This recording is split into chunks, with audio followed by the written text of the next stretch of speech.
Hey guys, welcome back to my channel on this lucky, yucky, gross, ewy Friday. It's been raining all day. Ick. Bleh. um, I just, let's see. Um, so it's my parents' 50th anniversary. 50 years! Can you believe that? My parents have been married for 50 years. A half a century.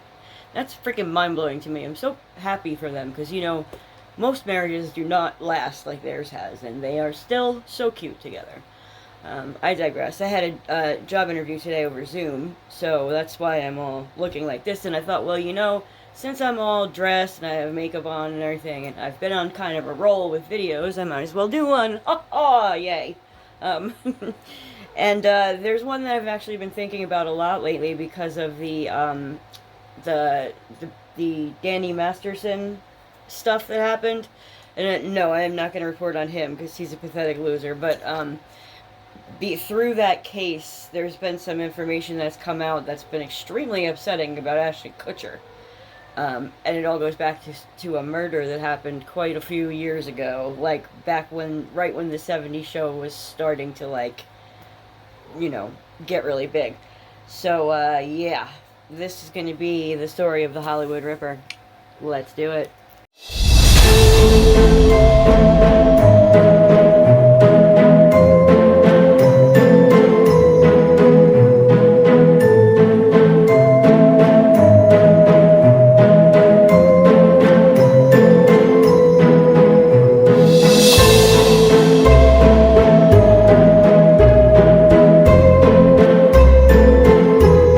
So here we go. I'm gonna try and cut down on the amount of blah blah blah that I do before I tell stories here on my channel to try and get my videos to be a little bit less long and full of words. Willow is right here with me. She has been up my butt all day trying to get me to pay attention to her, pet her, love her. She sounds like a pigeon. She, she does this thing instead of meowing where she like coos. It's like, it's so cute. But yeah, you'll probably be seeing her pop up on either side of me and touch me with her little paw, like, hey mom, I want you to pet me. It's very cute.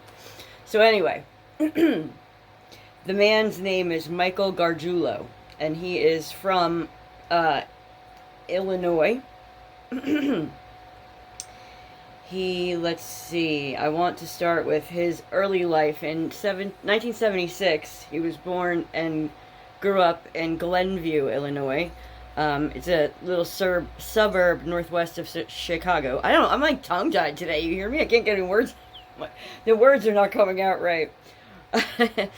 He was one of 7 children, and he would later tell a psychologist that he suffered physical abuse at the hands of his father and siblings, although these claims were never corroborated, according to the Los Angeles Times. Around his neighborhood, Gargiulo had a reputation as a bully with a quick temper. And even when you look at his photos, you can kind of see that in him. He's got that, like, smirky, like, bully look. You see what I'm saying? Like, ew.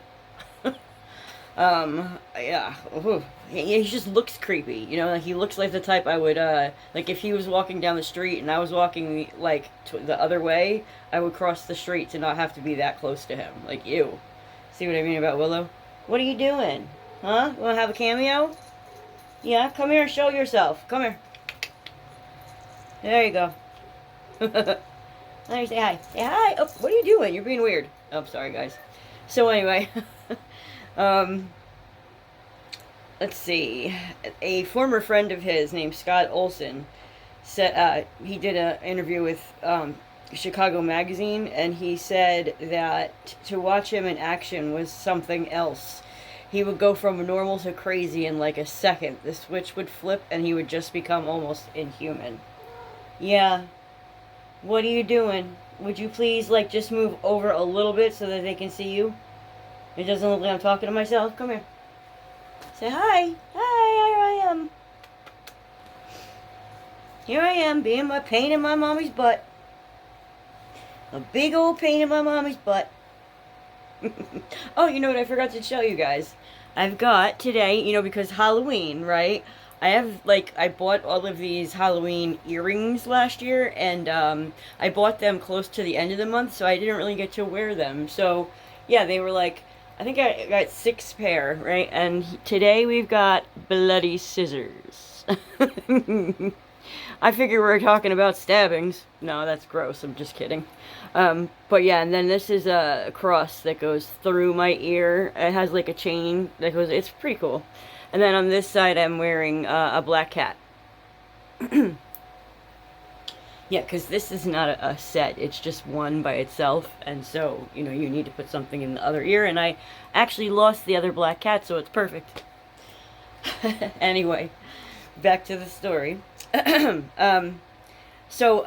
his neighborhood there in Illinois, there was a young girl named Trisha Pacaccio. She graduated high school in 1993, and she was due to attend Purdue University in Indiana that fall.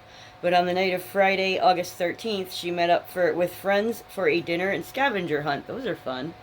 It would be one of their last chances to be together before leaving for college in a few weeks. After dropping her friends off, Trisha drove home around 1 a.m., and the following morning, Trisha's father, Rick Pacaccio, found her dead on the front steps of their house. She'd been stabbed 12 times, and her arm was broken. She was only 18 years old. I mean, can you imagine that? Like, you go out with it for your fun with your friends, a night of, you know, hanging out, partying, you drop everybody off, go home, and you're walking up the steps to go in your house, and someone ambushes you and stabs you 12 times. Right there on your front porch. That is super scary. You know what I mean? Like, I'm so glad that I live in suburbia and it's a really safe neighborhood. Like, I'm in New Jersey. New Jersey's not, you know, safe altogether as a state. I think we probably rate pretty high up as far as crime, but that's because we're so densely populated. Like, there's so many people in New Jersey and such a small amount of space that, like, everyone has pretty close neighbors, unless you live in, like, one of 2 or 3 counties that have, like, open, like, wilderness kind of area. Like, there's Hunterdon County and Warren County is very mountains and lots of woods. And then you have, like, down south near, like, Wildwood and everything, and Atlantic City, and you have the Pine Barrens, which is a whole big forest where they say the Jersey Devil lives. Ooh, that's Halloweeny, right? Yeah, but anyway, New Jersey's not considered to be, like, that safe because we have a few cities that are very unsafe. So when you average it out, it makes it seem like it's worse than it really is. I live in central New Jersey, on the east side of the state. So, like, I mean, really, let's see, 5 minutes and you can be looking at the ocean. Like, South Amboy has a bay, and that's, like, literally right up the road from me. I'm in South River. And it's funny because my town is named South River, named after the river that flows into the ocean. Ta-da!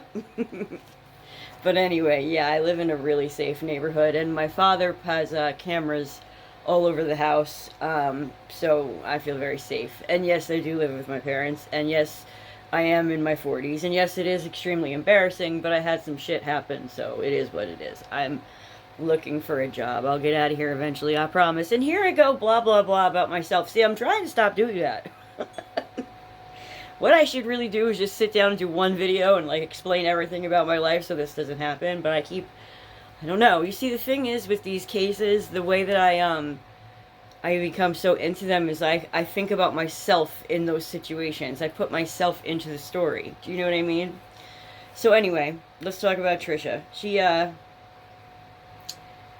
She had DNA underneath her fingernails, thank goodness, right? But back in 1993, there was very limited forensic technology at the time, so investigators couldn't identify the suspect through the samples, and he pretty much got away. So Gargiulo had driven Trisha to a friend's house in his car 2 days before her murder, so he was questioned by authorities, but he implicated another teen in the area.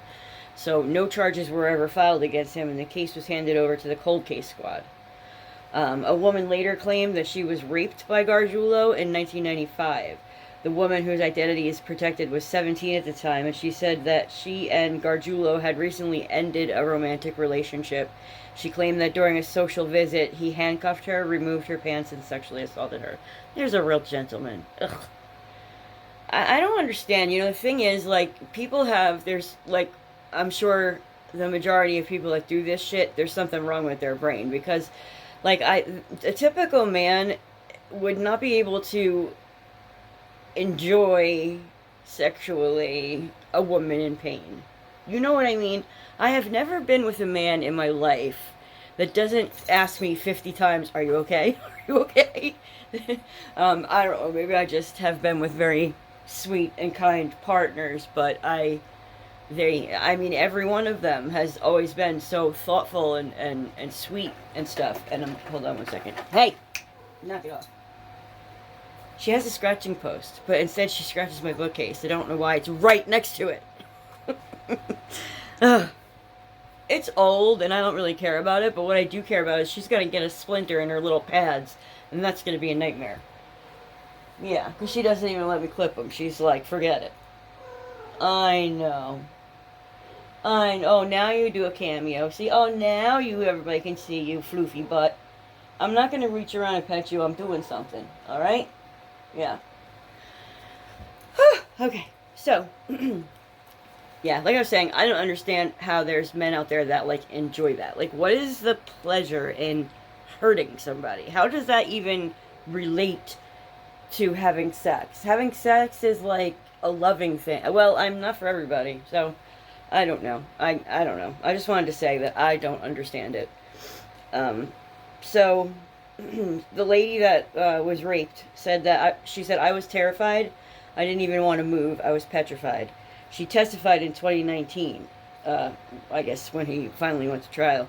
Gargiulo was involved in a battery incident at Glenbrook South High School and was caught breaking into unlocked cars, according to Chicago newspaper Journal and Topics. He pleaded guilty to burglary and was placed on an 18-month probation and ordered to pay a $200 fine. In the late 1990s, Gargiulo followed his brother out to Los Angeles. He was trained in martial arts and boxing, and he landed a job as a bouncer at the Rainbow Bar and Grill on Sunset Boulevard in West Hollywood. So that's, right there, that's pretty impressive. The dude was like, jacked, and he knew how to fight, and they hired him as a bouncer. My boyfriend was a bouncer. I'm telling you, it's the arms. The arms. Oh, my boyfriend has arms for days. I love him. And, I keep saying my boyfriend. I have to stop doing that. We're not technically girlfriend and boyfriend, but the guy that I'm, like, in love with, he's got these arms that are just, oh my god. Every time I see him, I end up doing this. I'm like, I'll stop. I can't help myself. I'm a sucker for arms. I think I said that in my last video, didn't I? I don't remember. Anyway. So at the Rainbow, Gargiulo befriended two other bouncers there. Their names were Tamer Leary and Anthony DiLorenzo. Leary and DiLorenzo claimed that one day in 2000, while driving around LA, Gargiulo admitted to the Piccaccio murder. Can you imagine that? You guys, driving around chilling with your homies, and the one dude's like, "Yeah, I killed someone." What? Like, those poor guys, they were probably like, "Is this dude full of shit?" Or like, "What the fuck?" It would bug me out personally. I don't know. So yeah, he's like, "You guys ever kill anybody?" And he's like, "I have." DiLorenzo told 48 Hours. He goes, "Yeah, I buried a bitch. I left the bitch on the steps for dead." The two men didn't believe Gargiulo, as he was known to lie and exaggerate, and they didn't notify police until after his arrest for the Hollywood Ripper killings. Gargiulo was later fired from the Rainbow for punching a patron, according to LA Weekly newspaper. He subsequently worked as an air conditioning and heating repairman.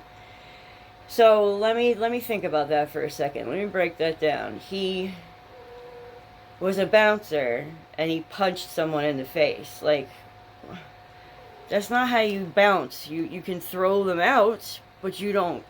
That's not part of the job, dude. Yeah, I mean, like, the guy that I'm in love with, he is well, not right now, but he was a bouncer. Like, he was doing, like, occasional weekends for someone in at a bar in New Brunswick, which is the county seat of where I live. It's like right up the road from me, and it's it's a little city in its own right, and just where like I was born and where the hospitals are, and it's like the bit where the courthouse is and all that stuff. So, yeah. So that fall, the fall after he moved to L.A. and got fired from Hollywood or Rainbow, he befriended Ashley Ellerin. She lived a couple of blocks away from him in Hollywood. He soon became besotted with the 22-year-old fashion student who had a penchant for dating young actors, including Vin Diesel and Ashton Kutcher. Gargiulo began visiting her at odd hours and was once seen sitting in a car outside her home in the middle of the night. Creepy. Yeah, Ashley, let me tell you something. She was living the life. This is a photo of her. She was beautiful. And I can't imagine how exciting it must have been to live right there in the heart of Hollywood. She was in a house with some roommates, so like they all chipped in for the bills, and like it's just like I'll show you also where she lived. Got photos of everything. And yeah, like she was, I would kill for that life. Oh, I don't mean it that way. I would really enjoy living that way. And that close to all those, actors and famous people, and I think that would be the shit. Alright, so on the night of February 21st, 2001, Ashley had made plans with Ashton Kutcher. They were going to go to a Grammy Awards party. He didn't arrive at her house until almost 11 o'clock at night, and he knocked on the door, and she didn't answer. Sorry. Kutcher assumed she was mad because he was so late, and then he left. He would later testify that he saw red stains on the floor and assumed it was spilled red wine. But what he actually saw was blood. Now that right there, that whole paragraph right there, is incorrect. That is what is on paperwork, on records. That's what he said in the courtroom. That's I will get to that at the end, I promise. But keep in mind, that is not true. Ashton Kutcher right there, full of shit.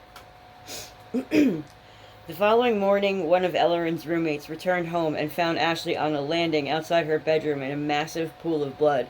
It was determined she had been stabbed 47 times.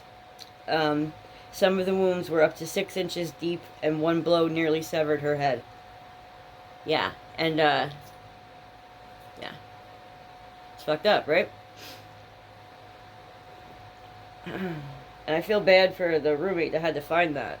Like, that's gotta be one of those things where it's like your brain took a photograph, and no matter what, you can never get rid of it, I've had that happen a few times. I never walked in on a murder, but I mean, like, there's been other things that have happened to me through the course of my life that I have in my head, like a snapshot. Like, I'll give you an example.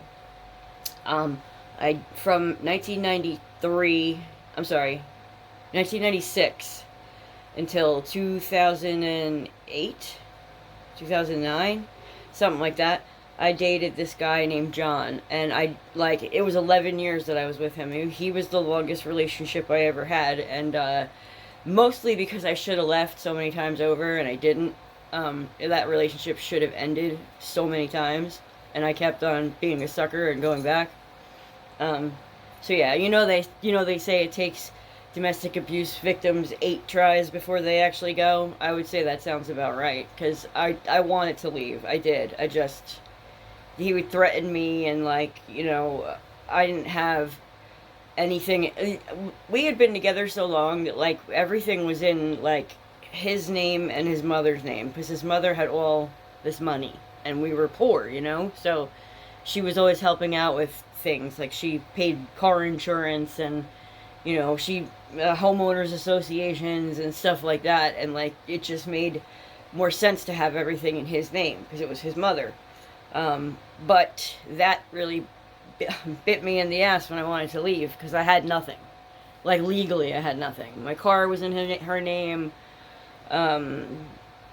yeah, the condo we lived in was in her name. He was not working at the time. He was just sitting home drinking and drinking and drinking, like blackout drinking. And he would stumble around and knock things over. Like, I remember one time he stumbled around, he stumbled into the bathroom and he went like full force into the toilet and he hit it so hard that it ripped out of the wall. Water was spraying everywhere. I went in to try and like, because he was drunk. He was just laying on the floor in the water. Like, that's how bad it was. I found the knobby things to shut the water off, and I went to pick up the broken porcelain and sliced my hand so badly that I could see like muscles and tendons in there. It was horrifying. I had to drive myself to the emergency room with one hand, you know, because he was way too fucked up. And that was like one of the times where I was like, I need to get the fuck out of here. You know what I mean? Like, it was bad. But, why did I bring that up? I had a reason, I swear.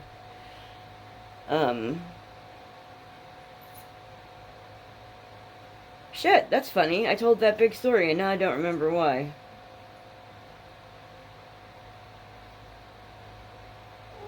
I know, that was stupid of me. I'm stupid. What did it have to do with that? Shit.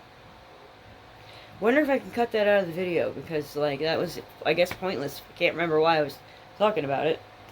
Alright, well, let's continue with the story here. So, after speaking to Ellerin's loved ones, detectives in the Los Angeles Police Department began looking for a man who her friends referred to as Mike the Furnace Man, according to LA Weekly. After doing some digging, they got a name, Michael Gargiulo, and a driver's license photo. At the same time, detectives from the Cook County Sheriff's Office in the Cold Case Division were re-examining the evidence they took from Tricia Pacaccio. They retested the DNA found at the crime scene and gathered samples from anyone who had been in contact with Tricia in the days prior to her death, which included Gargiulo. Cook County detectives flew to Los Angeles in 2002, and in an incredible case of coincidence, they contacted the LAPD detectives investigating the Ellerin murder to ask for help locating Gargiulo. I held up a photo. I said, "Is this who you're looking for?" Los Angeles Police Department detectives Tom Small told 48 Hours. And they said, "Yeah, how do you know him?" And I said, "Well, right now he's a potential suspect in a murder investigation. What do you guys have?" That's crazy, right? Gargiulo was eventually tracked down and reportedly fought with detectives before having a DNA sample taken at a hospital emergency room, according to Chicago Magazine. It was a positive match, and genetic material found underneath Tricia's fingernails. It matched him. 100%. So yeah. Now he's got two victims that, and well, they're not sure about Ashley yet, but it's, largely assumed. So, let's see. The Cook County State Attorney's Office refused to indict Gargiulo, claiming the DNA could have been exchanged through casual contact. The LAPD, meanwhile, had no physical evidence tying Gargiulo to the Ellerin murder, and no charges were filed against him. One of Gargiulo's former girlfriends later alleged that in 2003 he punched her in the face and threatened to kill her, claiming he would get away with it because of his extensive knowledge of forensics. That's crazy. Is that why I brought up John? Because he used to beat me up? I don't know, maybe. Yeah, because he did. So anyway, yeah, Michael and Ashley met when she hired him to fix her air conditioning unit. And she said he wore blue surgical shoe covers and begged her to go on a date with him. She alleged that he stalked her and she filed a restraining order against him. That's creepy. Just the guy who comes to fix your furnace, he's so creepy you need like a restraining order? Yikes.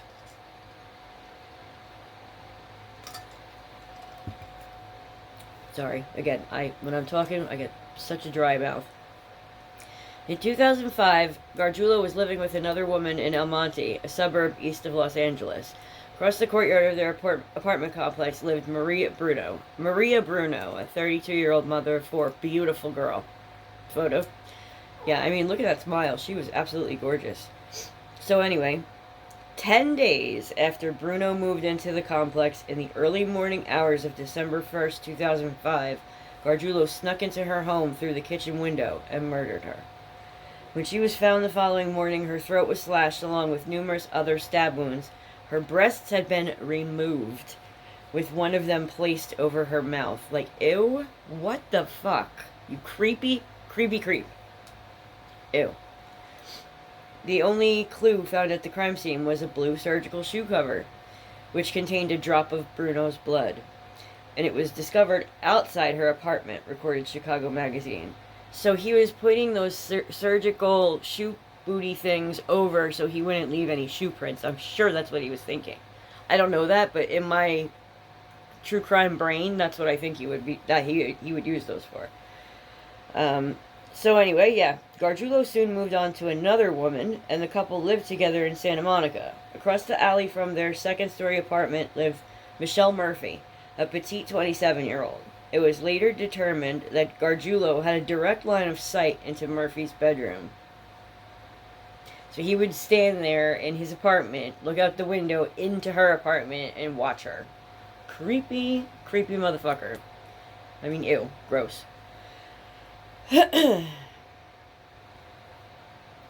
Murphy woke up in her bed one night, April 28th, 2008, and there was a man in a hoodie and a baseball hat, and he repeatedly stabbed her in the chest. Despite being only 5'1", she was able to fight him off. "I was fighting with everything I had," she later testified. On his way out the door, her assailant said, "I'm sorry." I'm sorry. How? I mean, what? Were you planning to chop her boobs off too? Like, ew, weirdo. So yeah, during the melee, Murphy's attacker had cut himself as they struggled over the blade. Detectives with the Santa Monica Police Department ran the DNA through a national database, and again, it matched Gargiulo's sample from the Piccaccio case. Gargiulo was then arrested in June 2008 on an attempted murder charge and held on $1.1 million bail. A search of his car produced a big bag of tools and blue shoe covers, while a subsequent search of his old apartment in El Monte led to the discovery of the matching booty from the Bruno slaying. How about that? That's crazy. Wow. So, yeah.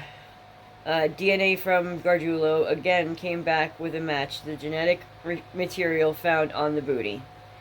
Gargiulo was charged with the murders of Ellerin and Bruno in September 2008, and he also faced the special circumstance allegation of lying in wait for his victims, reported the Los Angeles Times. It would be another 3 years before prosecutors in Cook County, Illinois felt they had enough to indict.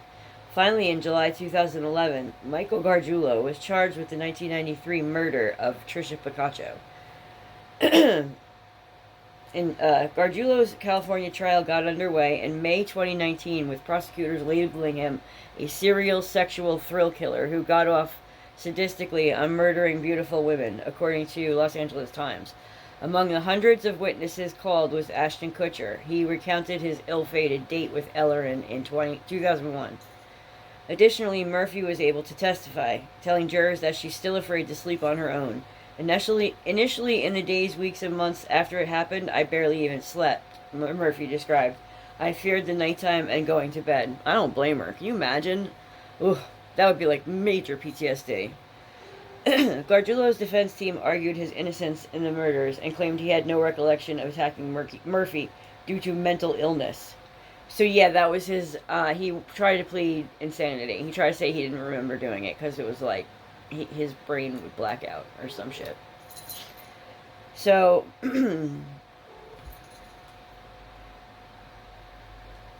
he was found guilty on all charges, and in fall 2019, jurors unanimously recommended death, according to the Washington Post. Earlier that year, however, California Governor Gavin Newsom suspended the death penalty indefinitely.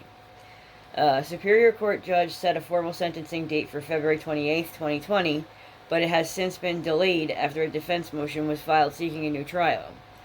Michael Gargiulo is currently incarcerated at San Quentin, where death row inmates Randy Kraft, Charles Ng, and more are incarcerated. Since he was sentenced to death, he is not eligible for parole. Well, good.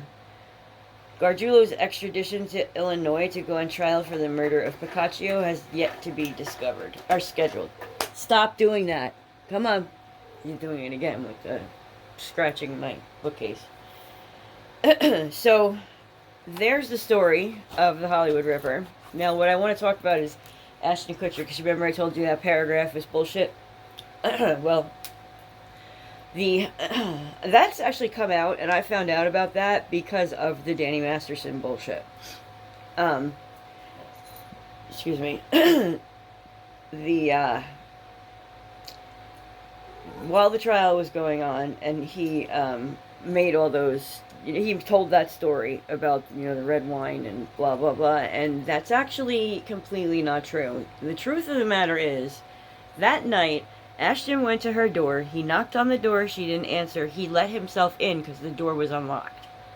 He went into the house, saw Ashley's dead body, freaked out, ran back outside and sat in his car, and the first person he called was fucking Danny Masterson, right?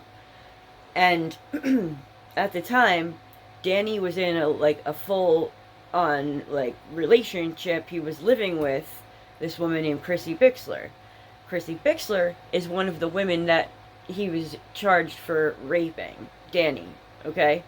So, Chrissy says she was sitting right next to Danny when Ashton called that night, and he had him on speakerphone, and she heard everything, right? And so, Danny Masterson told him to call the showrunner for That 70s Show and, tell him what happened and, see what he thinks you should do. This is because of Ashton's big, stupid ego. He didn't want to call the police when he found a dead body because he was afraid it would hurt his image. How sick is that? You know what I mean? And he figured this would never get out because he didn't know that Chrissy Bixler was hearing everything. And after Danny was found guilty, and all those people started writing letters in support of him to, try to beg for him to get a lighter sentence. One of those people was Ashton Kutcher, and he wrote this ridiculous brown-nosing kiss-ass letter about how wonderful Danny was, how he never touched drugs, and, all that bullshit. He never touched drugs, yet he drugged the 3 women he raped, so go figure. He's gross. I hate that dude. And I really kind of hate Ashton now, too, because So, yeah, he did. He called the showrunner, and both of them told him to just fucking leave and say he was never there. And he's like, well, what about my fingerprints on the doorknob? And they're like, well, just say that you went like that and it was locked. And, you were just looking in the window to see if she was there. And so that's the story that he made up. That's the story that he went through with. And that's the story he lied and perjured himself on the stand for. I don't know if he will ever get in trouble for perjury, but in my opinion, he really should, because that's fucked up. Can you believe that, though? The only thing he cared about was his image. And I don't know if you can hear that, but Willow is, again, digging to China in her litter box. So, yeah. What do you guys think of that? That's fucked up, right? There's a channel that I watch on YouTube, Growing Up in Scientology. You gotta check that out. He is amazing. The guy that does that channel, he obviously escaped Scientology, and he tells all these crazy stories. And that's how I found out about this whole Chrissy Bixler thing, because after Ashton put out the letter, in support of Danny, I don't know if you guys have read that letter, but I will put it up here on the screen here. And if you want to pause the video and read it, you can. But, it freaks me out because he's, full of shit and trying to get Danny a lesser sentence, even knowing that Danny does these horrible things to women. Because Ashton knows, okay? These Jane Does are talking now, and all of them have said that Ashton knew. I mean, one time it happened when they had adjoining hotel rooms, and Ashton came in the morning and jumped on the bed and was goofing around, and like she woke up naked next to him and did not remember anything. You know what I mean? But that was in the early days of that '70s show, and you know she didn't. I guess she didn't want to go to the cops because you know most of the time they don't believe you anyway, and it's a celebrity, so you know what I mean. Um, it was just good that it was power in numbers in that case because, you know, when the other girls came out, then she felt safe enough to come out as well. But yeah, so right after the letters went out, Chrissy Bixler put on Twitter, like, I know the truth about that day, February, whatever day it was that she was murdered. And, you know, like, karma will get you, or something to that effect. And, like, that's why the growing up in Scientology guy had that, he was talking about that letter because she, you know, I thought that was extremely brave to like go right up and be like, Ashton, you're full of shit, you know. And then, of course, they wrote those ridiculous apology letters or that apology statement on Instagram that was fucking laughable. You know, like they're doing an apology video and Mila's sitting there fuming. Like you can tell that she's fucking pissed that she has to say she's sorry. Because she's sitting there, you know, like, I mean, Mila's a pretty girl. I get that she was protecting her husband and everything, but it's rape, you know what I mean? Like, you gotta, like, there's gotta be a line somewhere, and you gotta not cross it. You know what I'm saying? But, so yeah, that's about it. I'm trying to think if there's anything else. I really don't know why I brought up John. Maybe to say that, like, I lived in Hunterdon County with him, and it was beautiful, and, like, mountains, and the closest neighbor was you know, a mile down the road. Maybe that's why I brought that up, because where I lived with him was, you know, beautiful like that. But definitely not dense like it is where I live now. But yeah, I really don't. If maybe it was that, I don't remember. Maybe it'll come to me while I'm doing my editing, and then I'll like plop a note in here or make a quick addition to this. I really can't figure out why I brought him up. I can't believe that. I hate that. You know, like when you're going to tell a story and you like completely lose what you were going to say. I hate when that happens. And of course it happens to me now on camera. Like, duh. But, you know, I am being my authentic self on here, as goofy as I am and as stupid as I can come across sometimes. I'm not going to cut that stuff out because that's who I am. So yeah, anyway, let's just hope that, you know, Ashley and the other girls are resting in peace. And I'm so happy for the one that he didn't kill because she got to testify against him, and I bet you that felt great. But yeah, that's pretty much the whole story. And yeah, thank you again, guys, so much. Like my channel is, I mean, I'm by no means. I'm finally like over 100 subscribers, and I have, you know, there's 2 videos of mine that are in 800s in the views, and I'm like, wow, 800 something views on like one video, and then there's another one. 2 of my videos are in the 800s, and that's like so exciting for me. But yeah, if you guys don't mind, just like my video, comment down below, subscribe to my channel, hit the notification bell so that when I post something, you know about it. And of course, again, I'm not monetized, and I don't know if I ever will be because I have a New Jersey potty mouth, and hopefully, I mean, if they ever monetize me, I will of course clean up my act, and I won't be saying that shit. But for now, I'm just being me and talking like I would talk to you if you were sitting next to me. But yeah, so. And then the only other thing I had to say is just, of course, like I say in every video, my PayPal, Venmo, and Cash App are going to be at the bottom of the screen, as well as in my description box, should you feel generous or anything and want to contribute, because I really need a laptop. I am still making videos using only my cell phone, which is, it's not, I mean, it's actually pretty fucking cool that you can start up and run a YouTube channel with nothing but a smartphone. I mean, granted, I have a really good smartphone. I have a Samsung Galaxy. But, yeah, like, and the apps, you can get them right in the App Store for free, and, you know, like, that's how I edit my videos and stuff. So, yeah, again, thank you all so much for being here, for sticking with me, and, yeah, if you have any, that's another thing I wanted to mention, if you have any ideas, like, any cases you want me to cover, drop them in my comments or in my community tab, because I would be happy to do that. I actually asked that like last year, and I had a lady name 3 different cases, and I did one of the 3 for her. So yeah, I would be happy to do that again. If you guys, if there's anything in particular you want to see, just yeah, let me know. And that's about everything. I love you guys so much. Thank you for being here, and I'll see you in the next video. Bye.